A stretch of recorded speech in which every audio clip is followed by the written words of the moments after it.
el Chaupadi en India y Nepal. Un tabú social que vamos a analizar el día de hoy. Sé bienvenido a tu canal Megóforo. Iniciamos. Te diré que el Chaupadi es una forma de tabú que prohíbe a las mujeres hindús y nepalíes participar en actividades familiares ordinarias mientras se encuentran en esos días, ya que las considerarían impuras. El Chaupadi se practica sobre todo en la zona occidental de Nepal y el norte de India, lo que es India en su frontera con Nepal. Te diré que durante el Chaupadi las mujeres permanecen apartadas de su domicilio y son obligadas a vivir en un lugar, en un cuarto. Regularmente los cuartos más grandes son de 4x4, pero hay pequeñas chozas improvisadas, incluso de 2x2. Son conocidas como cabaña de esos días, hasta que finalizan esos días. También cuando ocurre el alumbramiento, también requiere una forma similar de reclusión. Mientras duran esos días, las mujeres tienen prohibido participar en los eventos de la vida diaria y relacionarse con otros miembros de la comunidad. Por lo tanto, no podemos más que reprobar esa práctica. Esa práctica es común entre los pobladores de Tekulodi. No es extraña para los pueblos aledaños. De hecho, en Asia, en Asia, es una costumbre que lleva miles de años. Y es compartida esa costumbre en algunas regiones de India, como ya les mencioné, y en toda la extensión de Nepal, en todo ese país de Nepal. En la Comisión Internacional de Derechos Humanos debía haberse ya pronunciado en particular sobre ese país, sobre Nepal. Sin embargo, la noticia que impactó a todos en 2021 fue que una niña murió asfixiada a raíz de ese encierro obligatorio, lo cual conmocionó a la comunidad internacional porque se considera violencia de género generalizada en Nepal.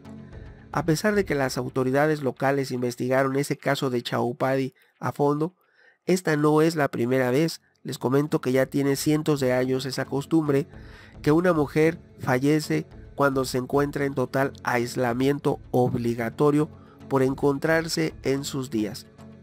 El Chaupadi no se le conoce popularmente y se considera que las mujeres, así se le llama, Chaupadi, se considera que las mujeres durante esos días, Andrés, el que viene cada mes, son impuras y no deben tener contacto con su familia, con sus amigos, incluso en el trabajo o en alguna otra actividad que desarrollen.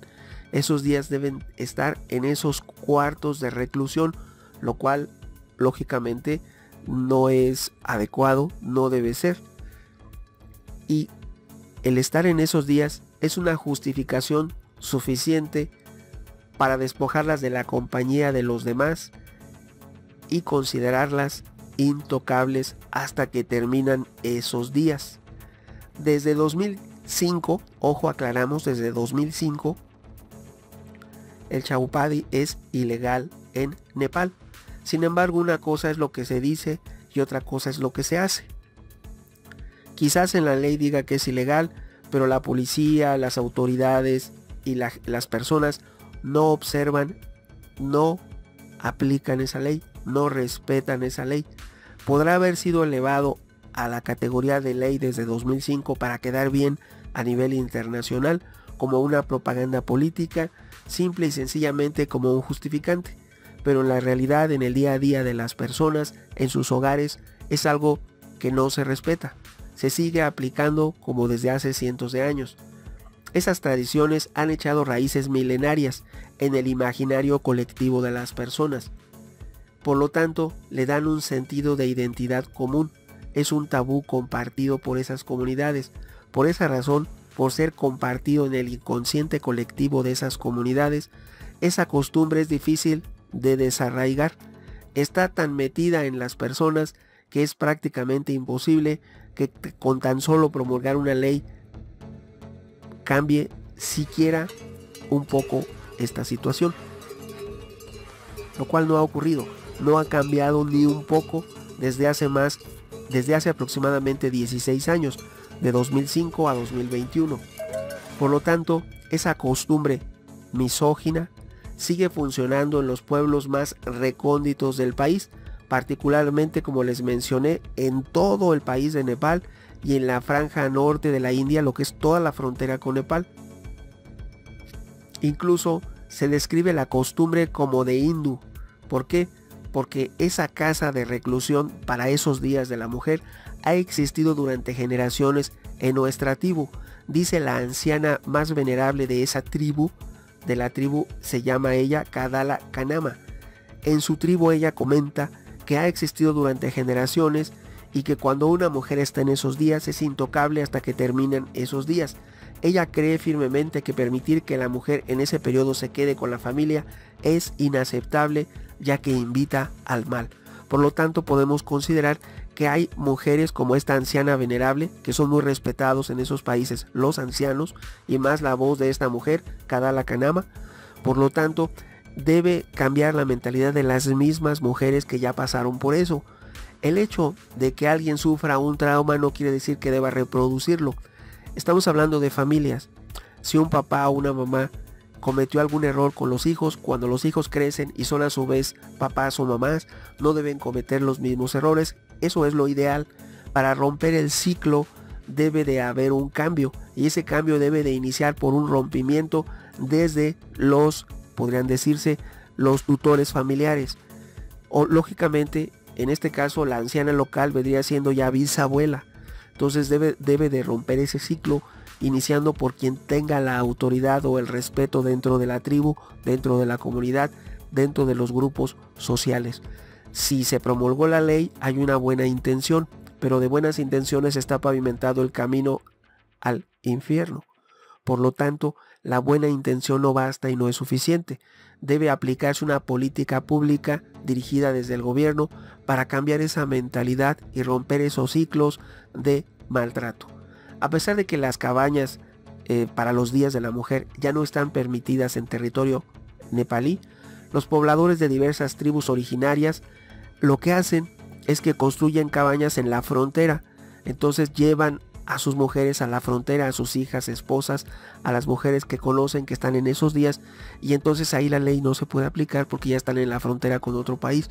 Entonces queda un espacio donde no está bien definido, porque hay lugares en el mundo donde las fronteras no están completamente delimitadas. Entonces están aprovechando de una pequeña extensión que no está debidamente reconocida para en ese lugar construir un sinnúmero de cabañas de reclusión para esos días, y ahí llevan a cientos de mujeres cuando se encuentran en esos días, lo cual es indebido, lo cual no debe de ser, lo cual debe ser abordado por organismos como Naciones Unidas y también derechos humanos internacionales. Incluso la Corte de la Haya se debería de seguir, como se dice. Una cosa es cuando alguien va y dice: me ocurrió esto malo, vengo a presentar una querella. Pero en este caso ese tipo de querellas debería de seguirse de oficio. La misma autoridad internacional debería de actuar cuando toma conciencia o conocimiento de que un hecho indebido está ocurriendo en alguna parte del mundo, trátese del que se trate, sea en Asia, en África, en Oceanía, en Europa, en América.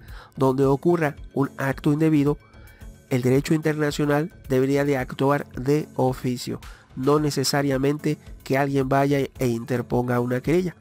Ahora bien, lamentablemente, al día de hoy esa superstición sigue vigente. Cosas malas pueden pasar, ellos creen, si no se acata la tradición. Creen que si no se acata la tradición ocurrirá una maldición sobre las personas que no observaron la tradición. Y además, algo muy importante, hay un rechazo social a quien no respeta esa tradición. La presión social, la llamada presión social, es muy fuerte para esas personas en esos lugares. Por eso se habla de romper el ciclo. Lamentablemente, al día de hoy siguen muriendo un sinnúmero de mujeres por asfixia, porque esos lugares no tienen ventanas. Están exiliadas en sus propios hogares, en cuartos de menos de 4 metros cuadrados. Todas aquellas que tengan sus días han de permanecer confinadas hasta que eso termine, su ciclo natural continúe y termine. Así el machismo y la misoginia se perpetúan entre los pobladores originarios, quienes muchas veces no soportan las condiciones de su encierro. Ellas son las que no soportan esas condiciones. Te diré que, bueno, ¿cómo son esos lugares? ¿Cómo son esos cobertizos de piedra y barro? En esos lugares, esas cabañas de reclusión que se confinan una vez al mes, cuando es regular, cuando son irregulares, pues cuando ocurre el evento, están en completa soledad. Son cobertizos que no tienen ventanas, están en completa soledad y han de asearse con agua fría para purificar su cuerpo de lo que se consideran inmundicias, que desde el punto de vista de los pobladores, las personas que se encuentran en esos días, las mujeres, expulsan durante esos días. Sobre todo en el pueblo de Teculodi, habitado por la tribu Kondaredi, la gente tiene la firme convicción, es una de las tribus que más a rajatabla, con punto y coma, observan esa tradición. Los más ávidos precursores de esa tradición son esa tribu, la Kondaredi del pueblo de Teculodi, y ahí la gente tiene la firme convicción de que esos días en la mujer atraen el mal. Por esa razón las mujeres deben encerrarse en cuartos minúsculos durante largos días del mes, con el piso de piedra y acceso limitado a comida y agua. Ahí la pregunta es, ¿por qué acceso limitado a comida y agua? ¿Y por qué tienen que asearse con agua fría? ¿Por qué tienen que estar en esos lugares que muchas ocasiones no tienen ni siquiera una cama? Está el piso de tierra o de piedra. ¿Y por qué en esas condiciones? Aún y observando esa tradición, ¿por qué hacen y llevan esa situación a tales extremos que son completamente indebidos? Debería tomarse cartas en el asunto, incluso hablar de ello en Naciones Unidas y poner una solución a esas miles y miles de mujeres que se encuentran en esa condición y no deberían estar en esa situación. Esas cabañas de confinamiento no deberían de existir y debe de haber un pronunciamiento a nivel internacional. Opiniones habrá muchas. ¿Tú qué piensas? Tu amigo Megóforo. Hasta pronto.